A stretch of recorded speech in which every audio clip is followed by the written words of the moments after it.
तर मुख्यमंत्री एकनाथ शिंदे यांची आज दापोलीत जाहीर सभा होती। कोकणात महायुतीतील मित्र पक्षांमध्ये सुरू असलेल्या आरोप प्रत्यारोपांच्या पार्श्वभूमीवर ही सभा होती। त्यामुळे मुख्यमंत्री, शिवसेना नेते, पदाधिकारी आणि कार्यकर्त्यांचा मित्रपक्षांना काय संदेश देणार हे पाहणं महत्त्वाचं आहे। मुख्यमंत्री झाल्यानंतर शिंदेंचा हा पहिलाच दापोली दौरा आहे। यावेळी विकास कामांचं त्यांच्या हस्ते उद्घाटन होणार आहे।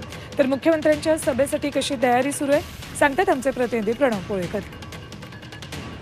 राज्याचे मुख्यमंत्री एकनाथ शिंदे हे आज दापोलीच्या दौऱ्यावर येतात आणि दापोलीमध्ये विविध विकास कामांचं भूमिपूजन हे मुख्यमंत्र्यांच्या हस्ते होणार आहे। मात्र हा दौरा जो आहे तो राजकीय दृष्ट्या देखील महत्त्वाचा मानला जातोय, कारण ज्या पद्धतीनं महायुतीमध्ये जागा वाटपावरून जे शीतयुद्ध सुरू आहे, जे शाब्दिक युद्ध सुरू आहे, त्या पार्श्वभूमीवर ही आजची सभा जी आहे ती महत्त्वाची मानली जाते। त्याचबरोबर एकनाथ शिंदे जे आहेत ते विविध विकास कामांचं या ठिकाणी भूमिपूजन आणि उद्घाटन या ठिकाणी करणार आहे। त्यानंतर एकनाथ शिंदे जे आहेत ते याच ठिकाणी जी सभा आहे या सभेला संबोधित करणार। त्यामुळे एकनाथ शिंदे या सभेमध्ये नेमकं काय भाष्य करतात हे देखील बघणं गरजेचं झालंय।